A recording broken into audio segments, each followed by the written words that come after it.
Perkenalkan, nama saya Vico Valentino dengan NPM 41182191230059. Saya berasal dari Paralel 2 dan tugas ini saya buat untuk memenuhi persyaratan ujian akhir semester dengan mata kuliah Pendidikan Jasmani Adaptif yang diampu oleh Profesor Dr. Didin Abidin, MSI. Kali ini saya akan membahas 7 materi yang ada di dalam pendidikan jasmani adaptif. Langsung saja kita mulai.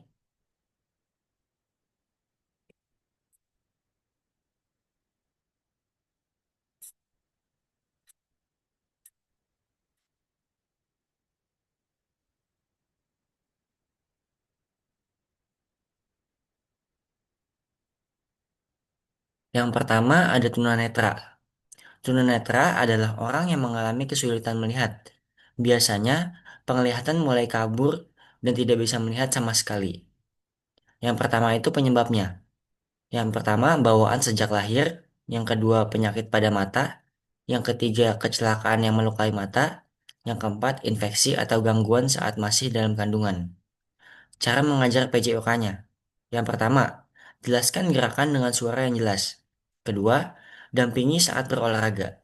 Yang ketiga, gunakan bola yang mengeluarkan bunyi. Yang keempat, pastikan lapangan aman dan tidak banyak penghalangnya. Selanjutnya, tunarungu. Tunarungu adalah orang yang sulit atau tidak bisa mendengar suara. Biasanya penyebabnya itu yang pertama, bawaan sejak lahir. Yang kedua, penyakit atau infeksi telinga. Yang ketiga, demam tinggi saat kecil. Yang keempat, cedera pada telinga. Cara mengajar PCOK-nya, yang pertama itu gunakan gerakan tangan atau bahasa isyarat. Yang kedua, peragakan gerak secara langsung. Yang ketiga, gunakan gambar atau video. Yang keempat, beri aba-aba dengan isyarat menggunakan tangan. Selanjutnya ada tunawicara. Tunawicara adalah orang yang mengalami kesulitan berbicara atau mengucapkan kata-kata dengan jelas.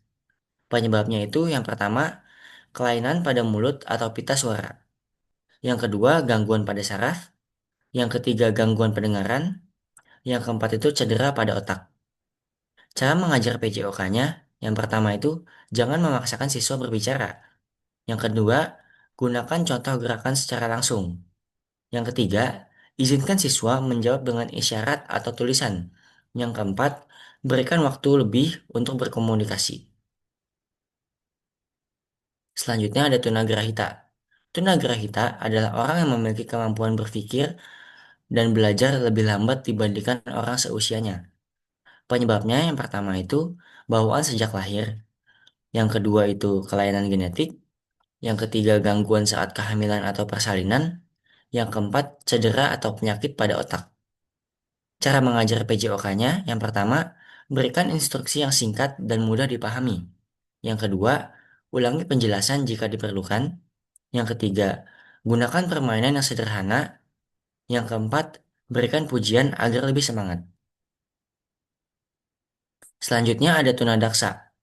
Tunadaksa adalah orang yang mengalami gangguan pada tangan, kaki, atau bagian lainnya sehingga sulit untuk bergerak. Penyebabnya itu yang pertama, bawaan sejak lahir, yang kedua itu folio, yang ketiga itu kecelakaan, yang keempat itu penyakit yang mempengaruhi otot atau tulangnya. Cara mengajar PJOK-nya, sesuaikan olahraga dengan kemampuan siswa. Yang dua, gunakan alat bantu jika diperlukan. Yang ketiga, jangan memaksakan gerakan yang sulit untuk dilakukan. Yang keempat, utamakan keselamatan. Yang keenam, ada tunalaras. Tunalaras adalah orang yang sulit mengendalikan emosi atau perilakunya sehingga sering mengalami masalah saat bergaul atau belajar. Penyebabnya, yang pertama itu ada masalah dalam keluarga, yang kedua pengalaman yang membuat trauma, yang ketiga lingkungan yang kurang baik, yang keempat gangguan psikologis. Cara mengajar PJOK-nya, yang pertama itu buat aturan yang jelas, yang kedua bersikap sabar dan tenang, yang ketiga berikan pujian saat berperilaku baik, yang keempat libatkan dalam permainan yang melatih kerjasama. Yang terakhir itu ada autisme. Autisme adalah kondisi perkembangan yang membuat seorang memiliki cara berkomunikasi, belajar, dan berinteraksi dengan orang lain secara berbeda. Penyebabnya itu yang pertama ada faktor keturunan atau genetik. Yang kedua, perkembangan otak yang berbeda sejak dalam kandungan. Yang ketiga itu kombinasi faktor genetik dan lingkungan. Cara mengajarnya, yang pertama itu ada gunakan instruksi yang singkat dan jelas. Yang kedua, berikan contoh gerakan secara langsung. Yang ketiga, lakukan kegiatan secara rutin agar mudah dipahami oleh siswa. Yang keempat, berikan waktu lebih untuk beradaptasi. Yang kelima, hindari lingkungan yang terlalu ramai jika membuat siswa tidak nyaman. Berikut ini adalah rekomendasi cabang olahraga untuk setiap jenis disabilitas. Yang pertama itu ada tunanetra. Cabang olahraga yang cocok adalah goalball, judo, atletik, tunanetra, dan juga renang. Untuk tunarungu, itu ada badminton, ada voli, ada basket, dan juga ada atletik.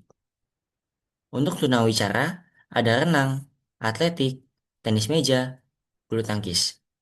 Untuk tunagrahita, ada boce, atletik sederhana, senam, dan renang. Untuk tunadaksa, ada para atletik, ada para renang, ada para badminton, ada wheelchair basketball, dan juga ada boccia.